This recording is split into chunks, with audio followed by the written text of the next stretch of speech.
सब कुछ आनंद से होता है और सब कुछ आनंद के लिए होता है। तो आनंद ही आनंद होता है। तुम्हें एक बात पता है, पृथ्वी क्यों है?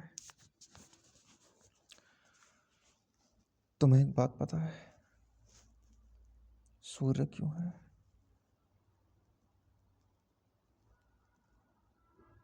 क्यों फैला रहा है चांद इन चांदनी की माधुर्य युक्त किरणों को?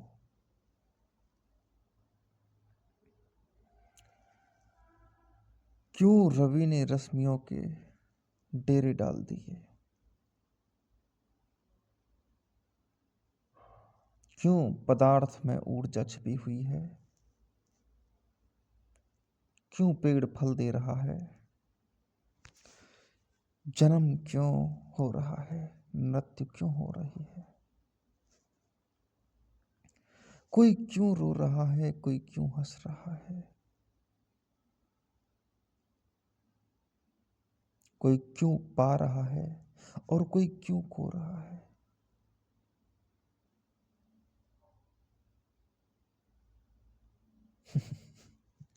सब आनंद है।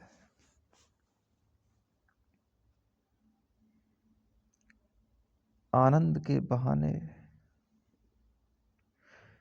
तुम जहां भी जाओ आनंद के बहाने पाओगे।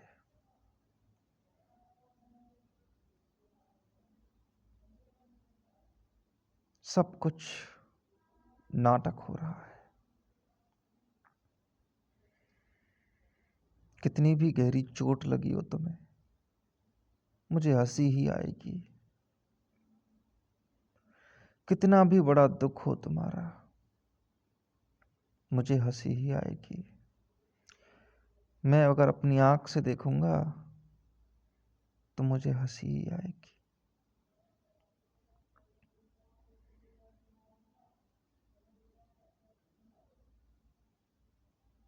हाँ,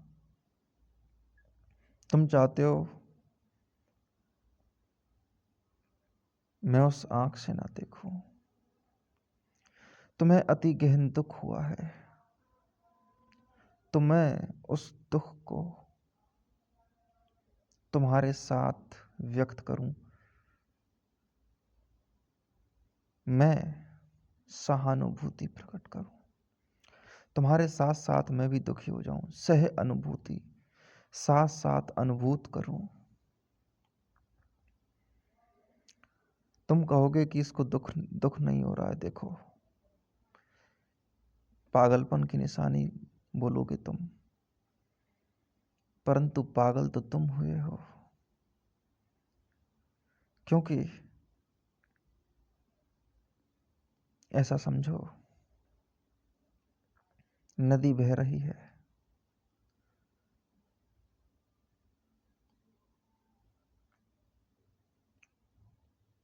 प्रयाग से होकर गुजरती है तो प्रयाग रोने लगे कि नदी मुझे छोड़ के जा रही है। नदी ना पकड़ती है ना छोड़ती है, चलती है। तो इसमें रोने की क्या बात है? नदी कभी किसी को पकड़ती नहीं, नदी कभी किसी को छोड़ती नहीं। वैसे ही मृत्यु की नदी बह रही है। तुमने गंगा नदी सुना है, यमुना नदी सुना है, कभी कभी ये भी देखो मृत्यु नदी भी बह रही है।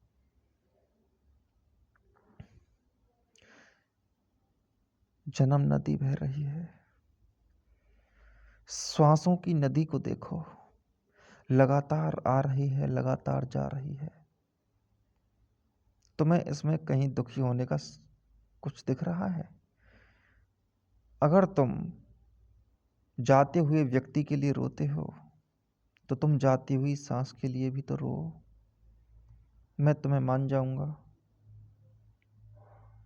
तुम बदलते हुए वक्त के लिए रो। तुम इस बात के लिए रो लो कि 30 सेकंड हो गए, 1 सेकंड हो गई, अब निकल गई, अब नहीं वापस आनी कभी भी। वक्त के लिए रो, बदलाव के लिए रो, कुछ भी घट रहा है उसके लिए रो। बदलाव के लिए कहीं रोया जाता है? और तुम्हारा रोना भी बदल रहा है। तुम रोओगे भी कैसे? हाँ, नाटक हो सकता है, और मैं यही तो चाहता था कि तुम रो जाओ। तभी तो जीवन में एक लीला पैदा होती है। ऐसा समझो कि ये जीवन सिर्फ एक प्रैंक है।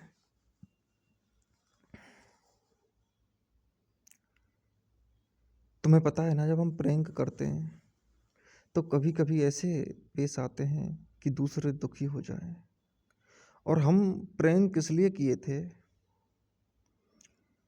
ताकि दूसरा डर जाए, दुखी हो जाए।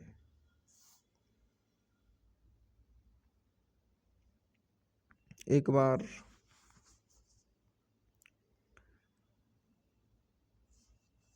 कुछ मेरे साथ मेरे ही दोस्तों ने बड़ा प्रैंक किया। हमारे एक दोस्त की शादी हो गई थी।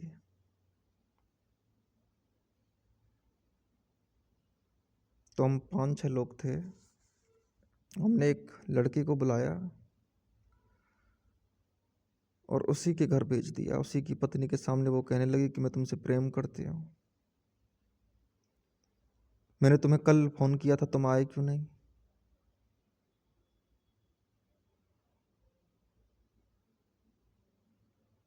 वो पूछ रहा है कि कौन हो तुम, कौन हो तुम? कि बस अपनी बहन के सामने, अपने घर के अंदर तुम भूल गए कि मैं कौन हूँ।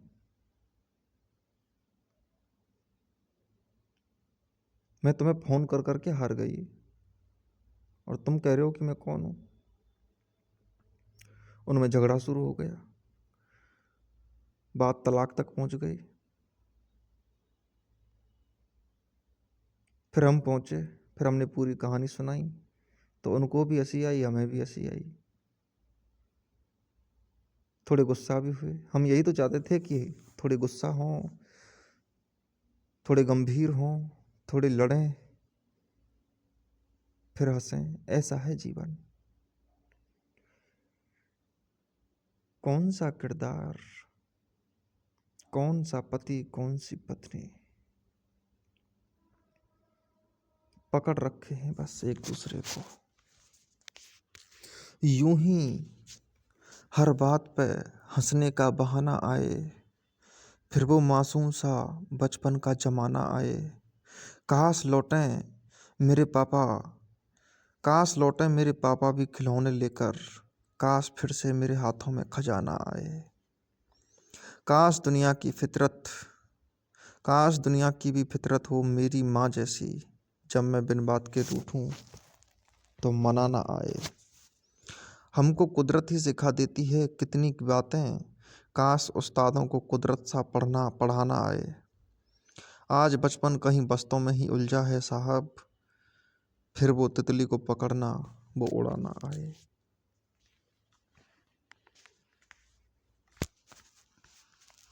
जीवन को ना ज़्यादा गंभीर बनाने की आवश्यकता है, ना उसका बोझा लेने की ज़रूरत है।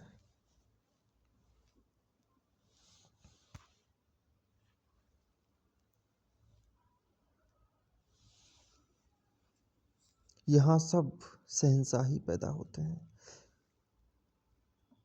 प्रकृति एक भी भिखारी पैदा नहीं करती, नौकर पैदा नहीं करती,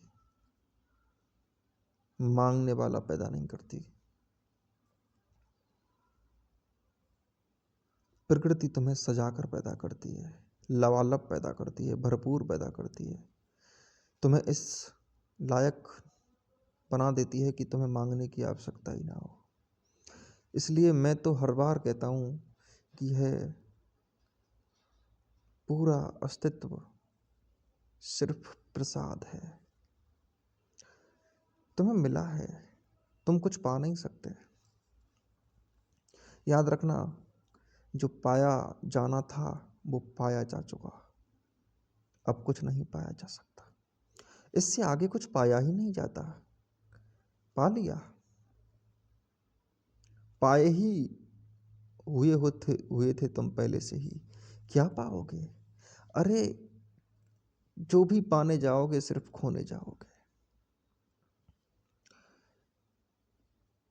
अगर साफ पानी को ज्यादा छेड़ोगे तो गंदा हो जाएगा।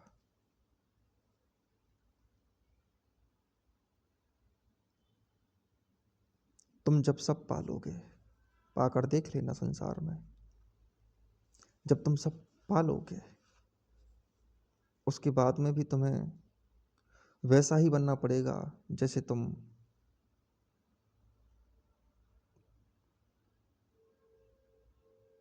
बिना पाए हुए थे। पाकर के सिर्फ तुम इतना ही पाते हो कि पाया हुआ तो पहले ही था, और जो पाया हुआ था उसे पाने से ही बेकार कर दिया।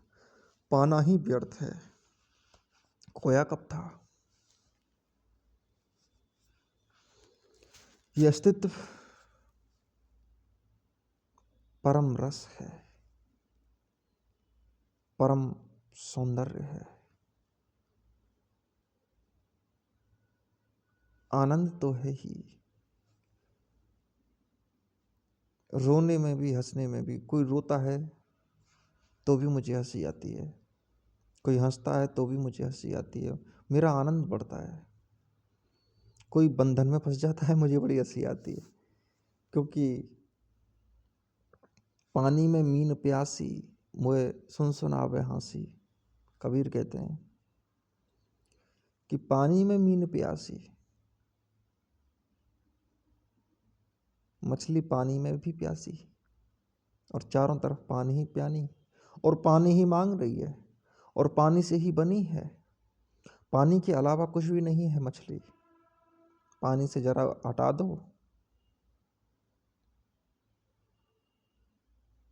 मछली नहीं रहेगी। वैसे ही प्राणी कहता है चैन दे दो, शांति दे दो। तुम शांति के अलावा हो क्या? तुम मांग रहे हो इसीलिए भिखारी हो। किसी परमात्मा के सामने मत झुको।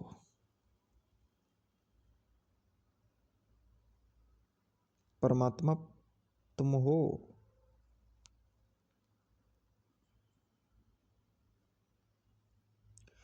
हाँ, इतना जरूर कहूंगा कि इस बात को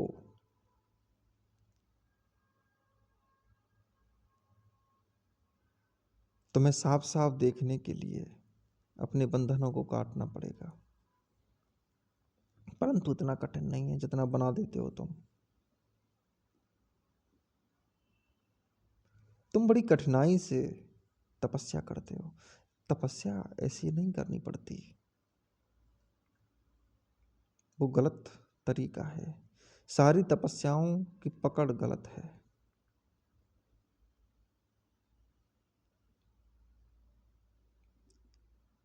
हंस के, खुश मिजाज होकर, रो कर नहीं, बोझ बनकर नहीं।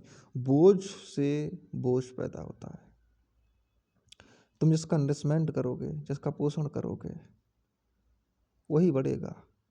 तुम अगर रोगे, अकड़ोगे, तो अकड़ से अकड़ ही पैदा होती है। तुम वो ही अकड़ रहे हो। कोई अकड़ में तपस्या कर रहा है कि पा के रहूंगा, कि कितना भी खो जाए मैं उसको खोज लूंगा। ये अकड़ अलावा अकड़ के कुछ नहीं देने वाली। अकड़ बोओगे तो अकड़ ही बढ़ेगी, अकड़ का पेड़ बढ़ता हुआ चला जाएगा। और क्या होगा? और क्या लगता है तुम्हें, क्या हो जाएगा? कुछ नहीं होने वाला। और जब कोई तपस्या करते हुए भी अकड़ता है, जब कोई ज्ञानी होते हुए भी कहता है कि मैं ज्ञानी हूं, बड़ी हंसी आती है, बड़ी हंसी आती है।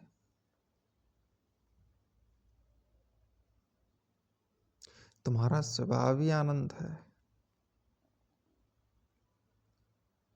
फिर उसको अकड़ क्यों मनाना? यहाँ कौन अज्ञानी है जो तुम ज्ञानी होने की दावेदारी दिखा रहे हो? कोई कुछ कहता है कि मेरा बड़ा गहरा संबंध है भगवान से, मेरी ही सुनता है, किसी और की नहीं सुनता। जैसे वह उससे फोन पे बात करता है कि मेरे तो ध्यान में आते हैं, मेरे इष्ट, मैं किसी की कोई मनोकामना पूरी कर दूंगा। तब छूटती है हंसी। कहाँ है इष्ट? किसका है इष्ट?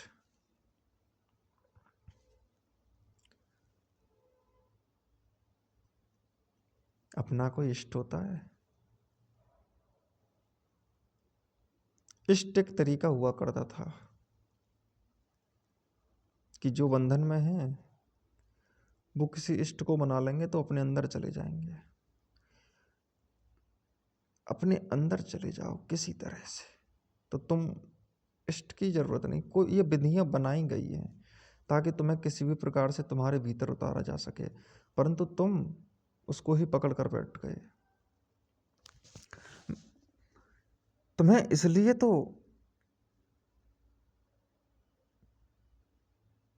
उस दिशा में भेजा गया था कि किसी भी करके तुम अपने आप को, अपने उस रस को जान लो, परंतु तुमने तो एक और परत बना दी। तुमसे परतों को तोड़ने के लिए कहा था, तुम उसके ऊपर एक और परत बना दिए। वो तो मिटी ही नहीं, साथ में एक और बन गई। और ये परत ज़्यादा खतरनाक है, जो ये कहती है कि पा के रहूँगा, ज्ञानी हो जाऊँगा, ध्यानी हो जाऊँगा, कुछ हो जाऊँगा, मुक्त हो जाऊँगा, यहाँ तक कि आनंदित हो जाऊँगा।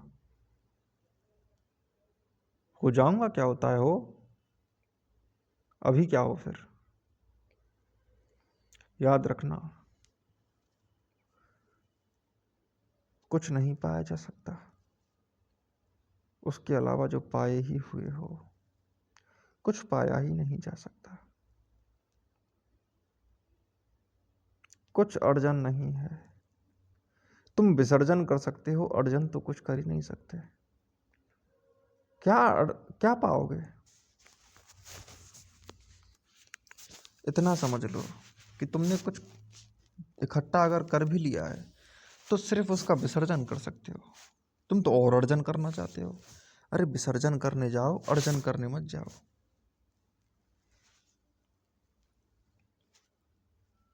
खोने जाया जाता है, पाने थोड़े ही जाया जाता है, पाया तो है ही।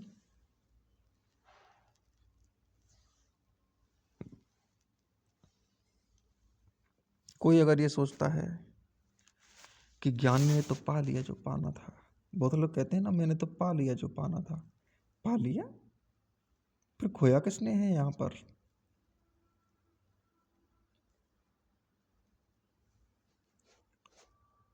जो अहंकारी होते हैं उनके पास वो तो होता ही है जो ज्ञानियों के पास होता है, साथ ही साथ उनके पास अहंकार होता है, उनके पास ज़्यादा होता है।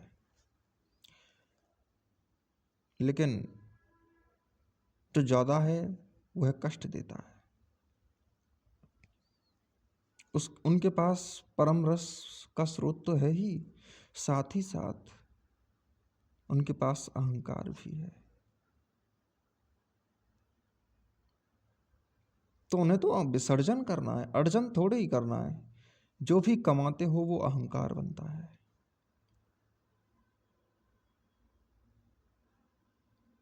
जो भी इकट्ठा करते हो वो और बड़ी परतें बन जाती हैं जंजाल की।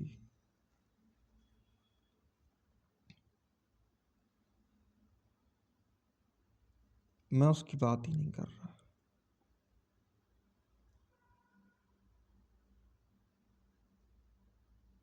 तुम जो सदैव थे वही हो सकते हो, सदैव। और तुम जो सदैव थे वो अब हो ही, और जो तुम सदैव थे वो सदैव रहोगे। सदैव ही सदैव रहता है, सब मिट जाता है। कुछ नहीं होता, जो सदैव होता है वही होता है, जो होता है वो तो होता ही है। जो नहीं होता, जो होता हुआ लगता है कि है, जिसे पाने जाया जाता है, जिसे खोने जाया जाता है, वो दोनों ही बेकार चीजें हैं।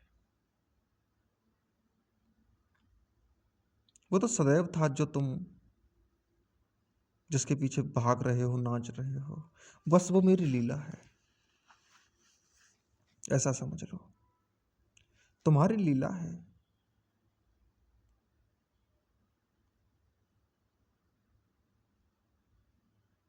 कुछ भिन्न नहीं है, नाच रहे हो तुम बस।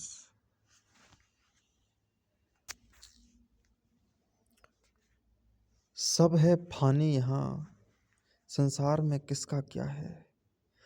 फिक्र फिर भी है मुझे, फिक्र फिर भी है तुझे, अपना पराया क्या है। जिंदगी खुद पे तू इतना भी गुमा मत करना, चंद सांसों के सिवा तेरा असासा क्या है। आपका पहला ही अंदाज बता देता है, आपके आपको आपके वालिद ने सिखाया क्या है। फिर से एक और लड़ाई के बहाने के सिवा तुम बता दो कि किसी जंग में मिलता क्या है। उम्र भर से कुछ ना किया जिसकी तमन्ना के सिवा, उसने पूछा भी नहीं कि मेरी तमन्ना क्या है।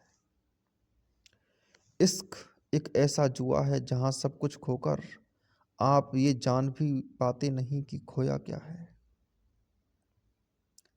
कुछ गरीबों की गली में भी दिए जल जाएं, तुम ही बताओ इससे बेहतर दिवाली का उजाला क्या है। वही भूखे, वही आहें, वही आंसू हैं साहब,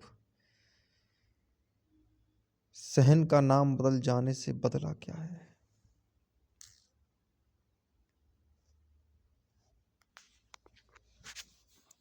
ना बदलता है कुछ पाने से, ना बदलता है कुछ खोने से, ना बदलता है कुछ सुख से, ना बदलता है कुछ दुख से, ना बदलता है कुछ बंधन से, ना बदलता है कुछ मुक्ति से।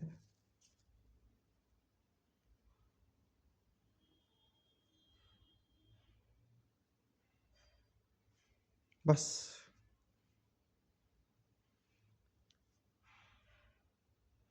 मेरा ये कारवां चलता रहता है।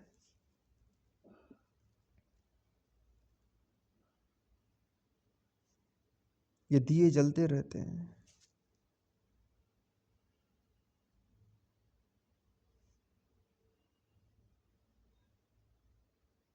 ये ऐसे ही चलता रहेगा। जीवन हूं मैं, निरुद्देश्य।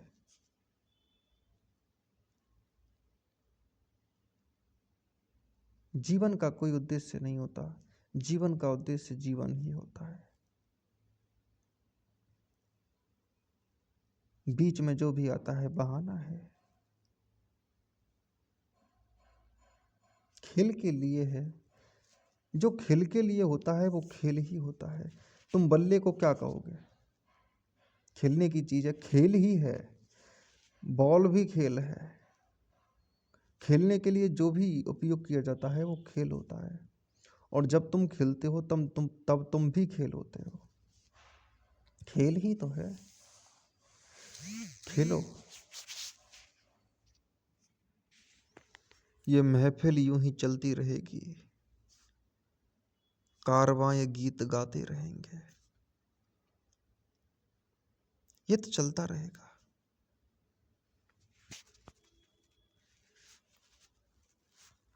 खेल चलता रहेगा। तुम खेल से अलग समझते हो अपने आप को। खेल हो तुम, खेलो।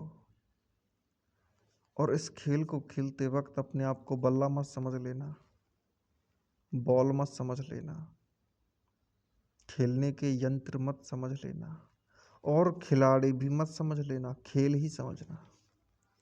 खेल को खेल समझो, यहाँ कोई खेलने का यंत्र मत समझो। कुछ मत समझो। खेल तो खेल है, खेलो। ये भी मत कहो कि खेलो, खेल ही रहे हो, खेल हो।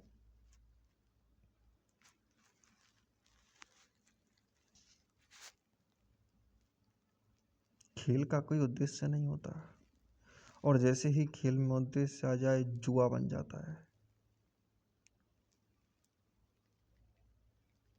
दुनिया में सारे खेल जुआ बनाए जा चुके हैं। सब पर बैट लगती है, शर्त रखते हैं। खेलना था,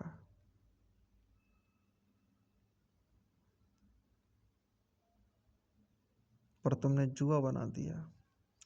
ताश खेलते हैं, अब तो तकरीबन तकरीबन ताश का मतलब जुआ हो गया है।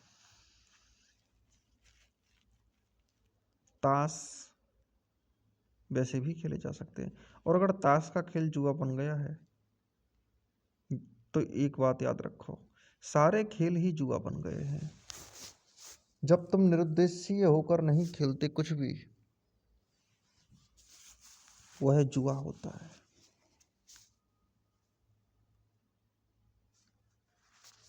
तुम खेलना ही तो नहीं जानते, इसलिए तो तुम जुआ खेल रहे हो। तुम कुछ पाने जाते हो, पाने की वजह से ही जुआ हो गया। कलंक लग गया खेल पर, जीने के खेल पर कलंक लग गया। क्रिकेट में कुछ दांव पर लगा दिया, जुआ बन गया। चाहे सम्मान ही दांव पर क्यों न लगाया गया हो, कुछ भी दांव पर लगाया गया हो, जुआ हो जाता है। खेलने बुलाया था शकुनी ने युधिष्ठिर को, खेल आते दांव पर क्यों लगाया? ये दांव पर लगाने की आदत,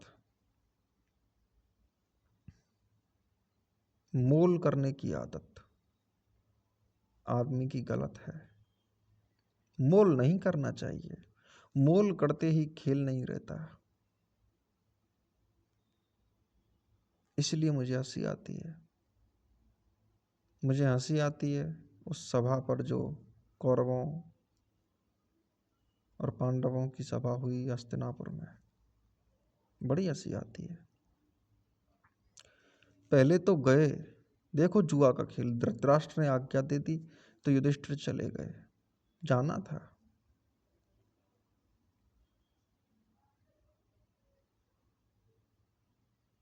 और नियम, बुजुर्गों की सेवा,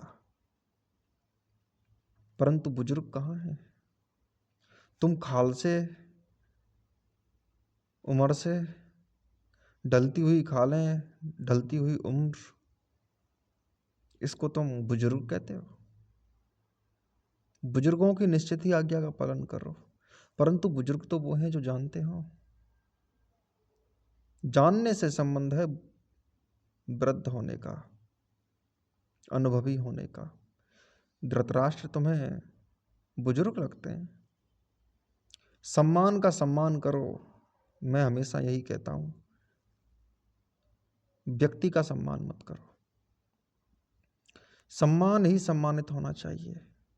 जो सम्मान रखता है अपना, उसका सम्मान कर दोगे तुम, रोक नहीं पाओगे अपने आप को। किसी आदमी में खुशबू है, उसकी खुशबू तुम्हें लग जाएगी, लगी तो लगी, और उसको तुम रोक नहीं सकोगे। दिल की लगी को कोई नहीं रोक सकता, और जो विशुद्ध होती है वो लगी जाती है। वासना की भवक तो ठंडी ही होती है, वो तो शुरू में भी ठंडी थी और अंत में भी ठंडी हो जाएगी, उसमें दम नहीं रहता। शुरू में भी वो खोखली खोखली सी लगी रही थी, क्यों लग रही थी? और जो खोखला होता है वो खोखला ही होता है।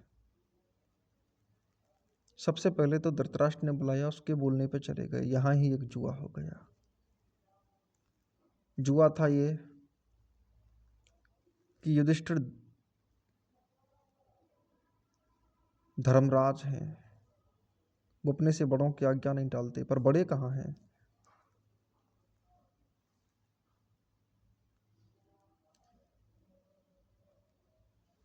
धर्म तुम्हें यह नहीं कहता कि तुम आज्ञा का पालन करो बुजुर्गों की। धर्म कहता है कि अगर बुजुर्ग होंगे तो आज्ञा का पालन हो जाएगा, तुम्हें आज्ञा का पालन करने की आवश्यकता नहीं पड़ेगी। युधिष्ठिर ने कई बार कृष्ण को भी प्रणाम किया है, और कृष्ण अवस्था में छोटे हैं, परंतु उनमें खुशबू थी तो हाथ जोड़ दिए गए, प्रणाम हो गया। वो आदमी प्रणम्य था, झुकने के योग्य था, उसके सामने झुक गए। ये झुकाव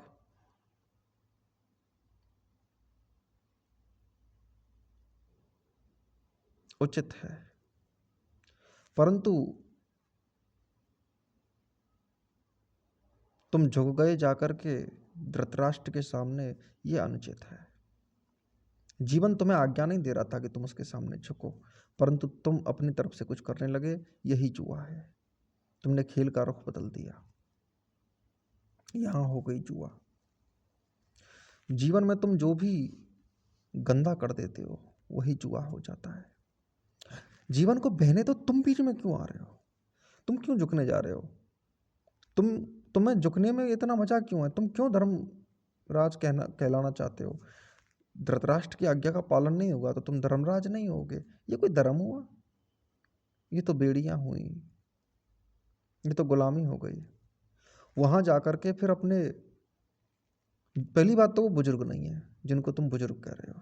उस सभा में बहुत कुछ ऐसा हुआ जो संसार का नंगा चित्र था। फिर तुम पहुंच गए, चलो यहां तक भी ठीक है कि उन्होंने बुला लिया, तुम पहुंच गए।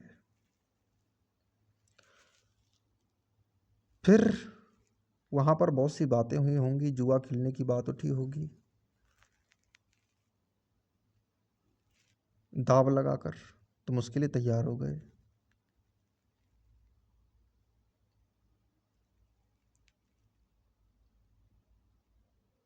और सिर्फ इसलिए क्योंकि तुम पर दबाव था। क्या दबाव था? खुलकर बोलते। फिर बढ़ते ही चले गए, फिर अपने भाइयों को दांव पर लगाने लगे, पत्नी को लगा दिया, धन दौलत को लगा दिया, जैसे वो उनकी ही थी। ये संसार में होता है, दुनिया में होता है। आदमी भूल जाता है अपने आप को, अपनी वास्तविकताओं को, अपनी शहंशाहत को, अपने जीवन को, अपने नूर को, और धर्मराज बनने के चक्कर में ही धर्म छूट रहा है।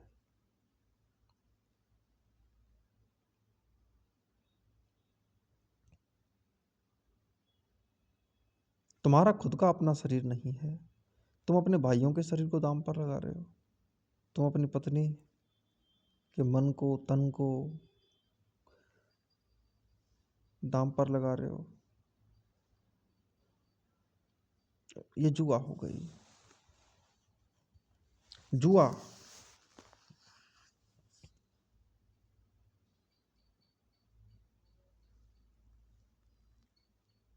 जब जब खेल जुआ हुआ है तब तब विक्षिप्तता, जीवन बोझ बन गया है।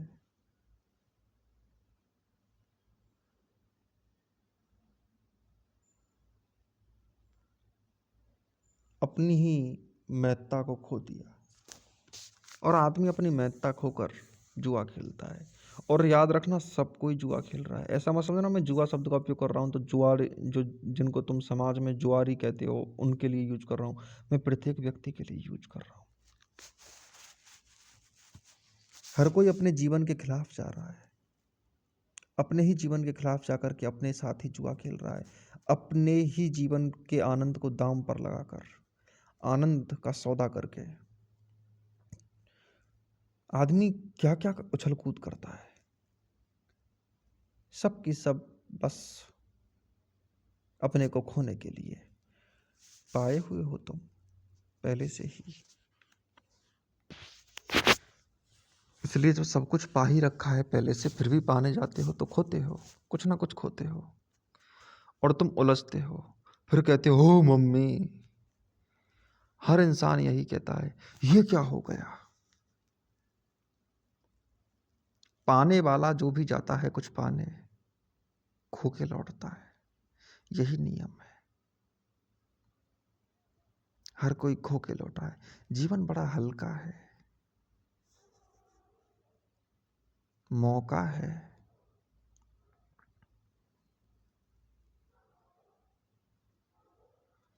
उसी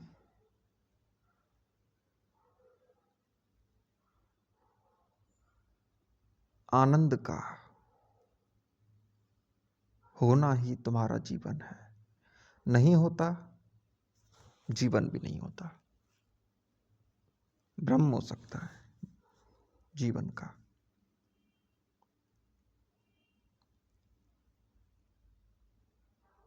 इसीलिए तुम जो समझ रहे हो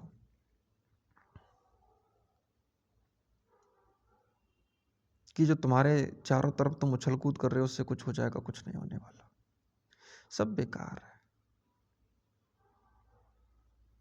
हाँ, मैं तुमसे पर यह नहीं कह रहा हूं कि तुम कुछ करना ही मत। इतना समझ लेना कि मैं जो भी कर रहा हूं, खेल रहा हूं, आनंदित हूं।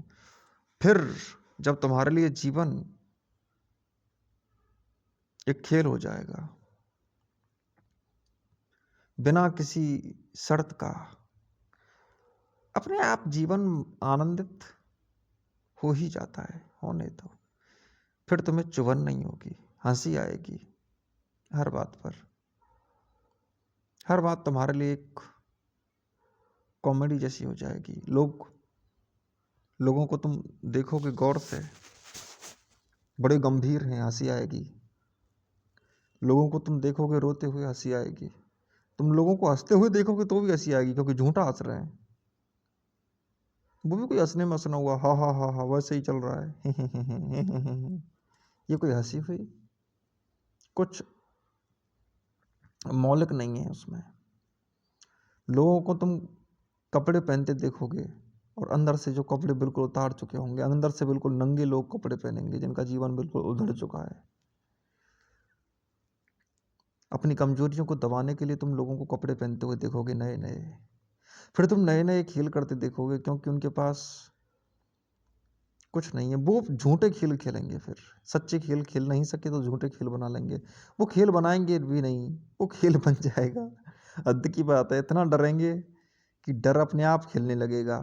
वो कुछ नहीं खेलेंगे, डर ही खिलाएगा, डर ही नचाएगा। वो उतने डर जाएंगे। देखो इस नाच को, डर कैसे पैदा हो जाता है, कैसे आदमी फंस जाता है, कैसे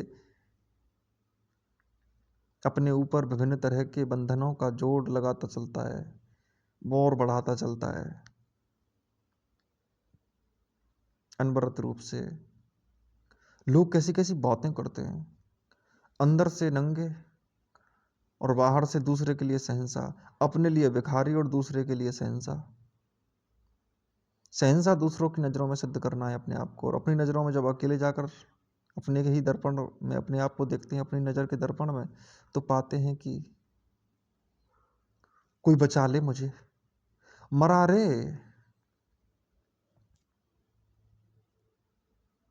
हे प्रभु बचा ले, आजा, यहाँ सताए तेरी नींद चुराई अब दिन ना लगे दिल भर। आ गले लगा ले, मैं तड़पूं अब दिन रात रात भर। याद सताए तेरी नींद चुराई अब दिल ना लगे दिल भर। फिर उसको बुलाते हैं। और खतरनाक बात यह है कि दिलबर भी खुद ही हो, खुद को ही बुलाते हैं, आजा, खुद को ही पुकार रहे हैं। जैसे किसी आदमी का नाम हो कुछ भी, वो अपना ही नाम पुकारे। ओ कन्हैया। एक आदमी ऐसा समझो पूरे बाजार में अपना ही नाम जोर जोर से, कन्हैया खुद ही है, और चीखता चिल्लाता बोल रहा, कन्हैया, कन्हैया, कन्हैया, कहाँ है तू? और खुद ही कन्हैया है। ऐसी आदमी की हालत है।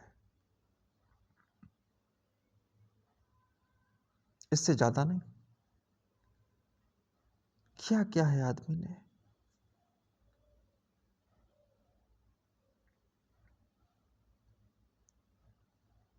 भ्रामक होने के अलावा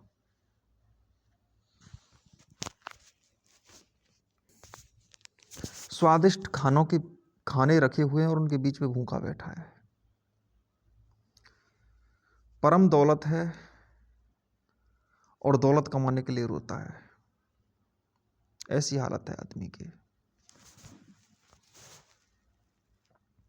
हंसी आएगी,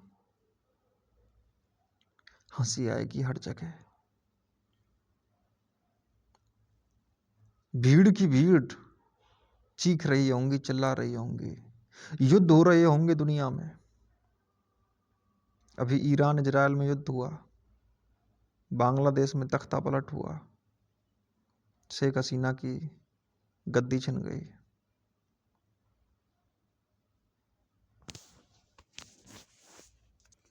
खून की नदियां बहेंगी।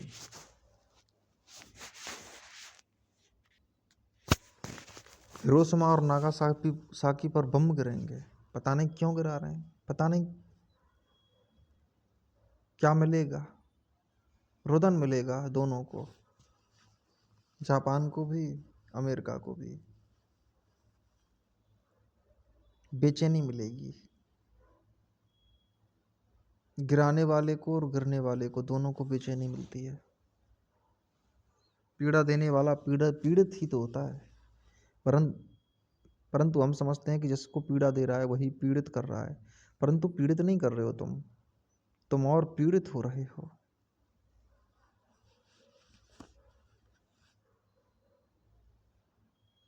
यही है